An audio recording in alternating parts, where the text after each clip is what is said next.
Oi, birírios e biriras! E aí, tudo bem? Professora Rita aqui, passando para falar com vocês.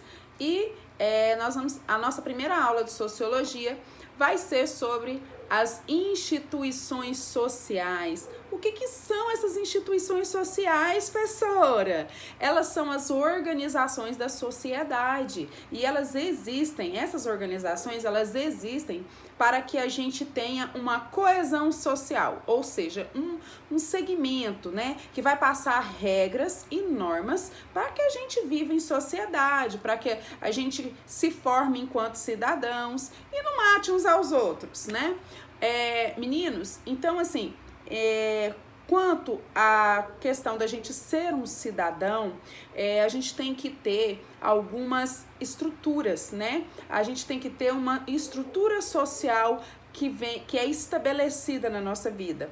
E isso vai ser alterado ao passar do tempo. Porém, algumas instituições muito fortes, como a família, permanece, né? As regras familiares, etc., elas vão permanecer. Só um exemplo para vocês, certo? Os cidadãos, eles vão pertencer a determinados grupos sociais, né? Ou seja, cada um ali no seu quadrado, certo? E nós podemos considerar a família, a igreja, o trabalho, a escola e o Estado como as 5 instituições sociais que vão formar, né, e determinar quem você vai ser como cidadão pertencente a um grupo de pessoas, beleza? E essas instituições sociais, elas vão atuar diretamente no seu processo de socialização, né? E vai te adequar, vai te enquadrar dentro desse grupo social, beleza?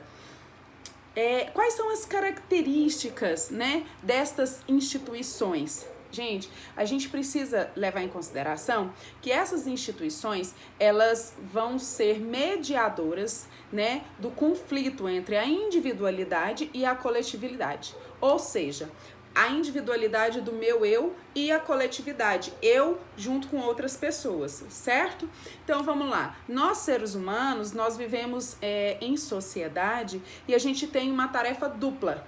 Por quê, professora? Porque a gente tem que desenvolver como ser individual e a gente tem que desenvolver também como um ser social, um ser inserido na sociedade. E para que a gente se enquadre dentro desses grupos sociais, nós precisamos seguir algumas regras, algumas normas, né, morais até também, que vão nos manter ali integrantes de um certo grupo. Porque senão, a gente até conversou sobre isso em sala de aula. Você já pensou, bebê, um mundo que sem regras, sem nada para você seguir, sem nada para te limitar?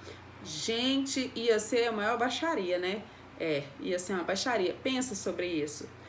30 segundos aí para você pensar. Não, já pensei. Então, meninos, olha só. Essas instituições, elas são criações humanas, sim. Foi o homem que criou? Foi. Mas ela vai perdurar pela eternidade, entendeu? Porque ela vai ter um caráter sentimental. Ou seja, apesar de sofrer algumas crises ao longo, né, do tempo, sofrer mudanças na forma, não vai mudar a estrutura, tá bom? Então, o grupo social, né, precisa ser homogeneizado. Homogeneizado.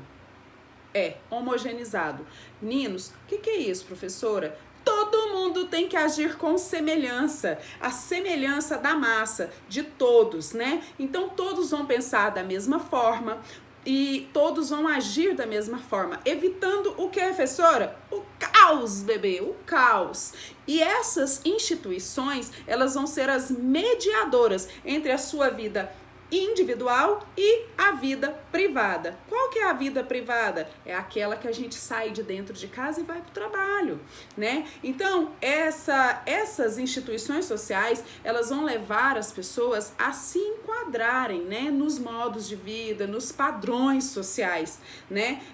Claro que vamos citar um exemplo aqui, professora, mas por que eu preciso seguir esses padrões sociais? Gente, presta atenção se você que vive aqui na cidade, né? E é acostumado a ter suas vestimentas. Você não é índio, mim não ser índio. Então, mim não andar peleco na rua. Beleza? Entendeu mais ou menos quais são esses padrões, né? A gente tem uma divergência de vida individual, sim, mas na vida social, no coletivo, nós seguimos as mesmas regras, nós respeitamos as mesmas coisas, beleza? Olha só, e para que essas instituições, né, como que elas vão servir na minha vida, como que elas vão agir, né?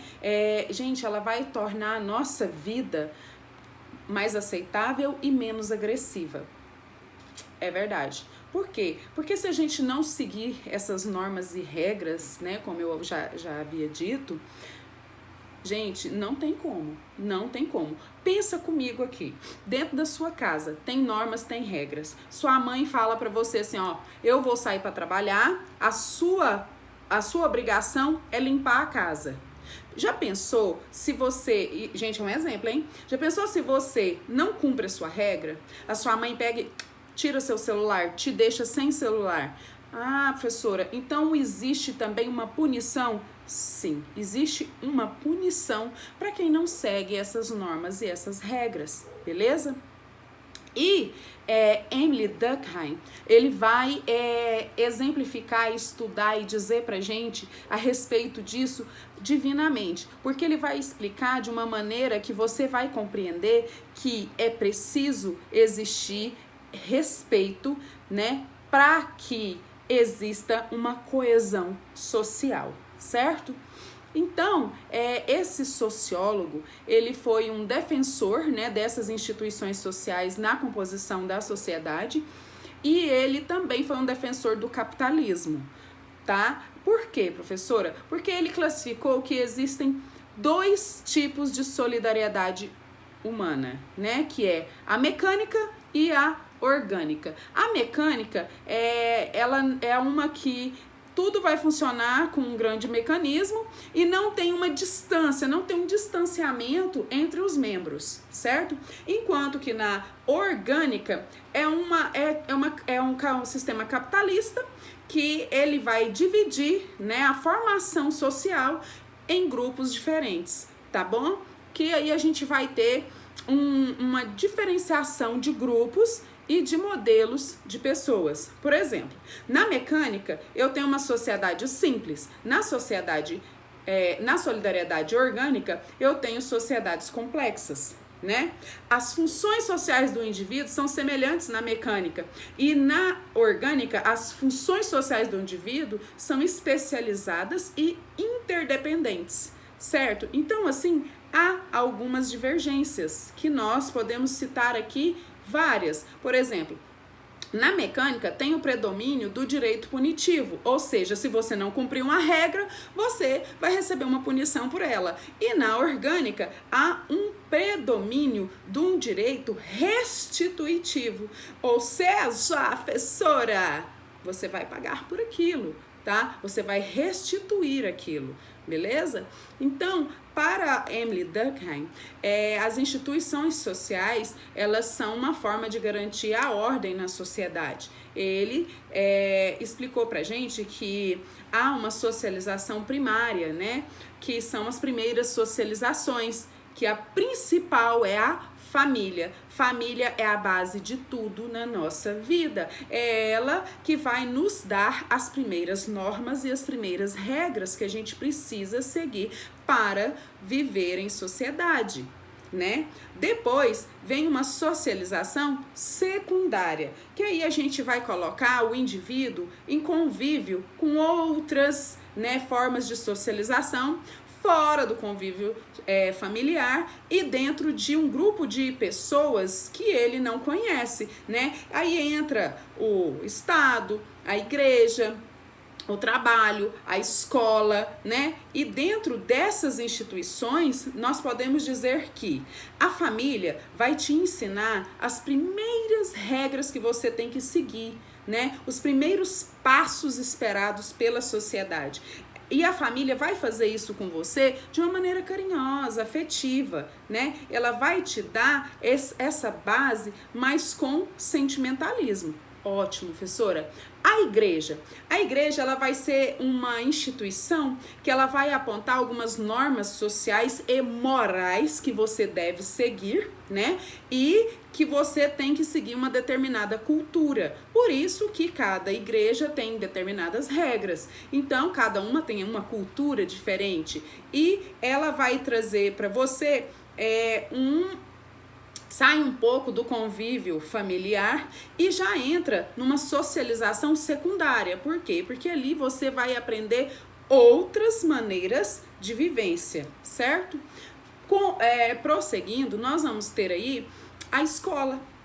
A escola, ela é de excelência, tá? Por quê? Porque ela vai pegar você e te projetar, injetar dentro da sociedade. A escola, ela vai te ensinar as normas legais de você comportar, como você vai se comportar para o resto da sua vida. A escola vai te preparar para tudo, para o trabalho, para a convivência, para as leis, as normas do estado que você tem que seguir, tá? Então a escola, ela é assim, secundária, porém ela vai fazer o papel excelente de preparação do indivíduo, beleza? A próxima instituição que nós vamos falar é o trabalho. Né? Sem trabalhar não dá, bebê. Nós temos que trabalhar. E para trabalhar a gente tem que saber conviver com os coleguinhas e com o patrão. E na visão de Durkheim, a gente tem que aprender a desempenhar bem o nosso papel como cidadão lá, a saber respeitar as normas, né?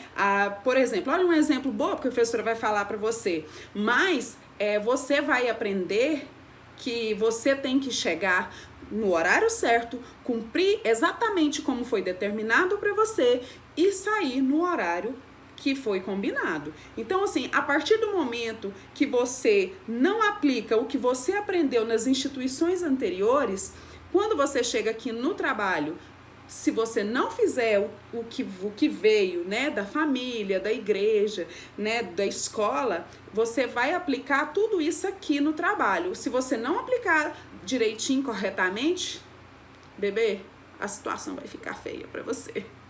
Então, o trabalho vai consistir em normas e regras que você vai ter que desempenhar elas com um funcionamento perfeito. Senão, não rola, beleza?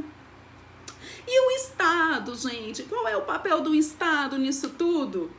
O Estado, ele vai elaborar essas normas e as regras que você vai exercer dentro da sociedade. E se você não cumprir, o que você vai ter? Punição, amor. Você vai ter as punições. Para todas as regras, né? A punição ao descumprimento. Então, vai ser o Estado é constituído por normas e regras regidas por um corpo de leis. Então, não tem como você não seguir. E, interessante, no Estado, nós somos regidos por leis impessoais, ou seja, não tem essa se é grande ou pequeno, é branco ou é preto, você vai seguir as regras da mesma forma. Falou? Essa é a aula da professora Rita de hoje. Beijinho!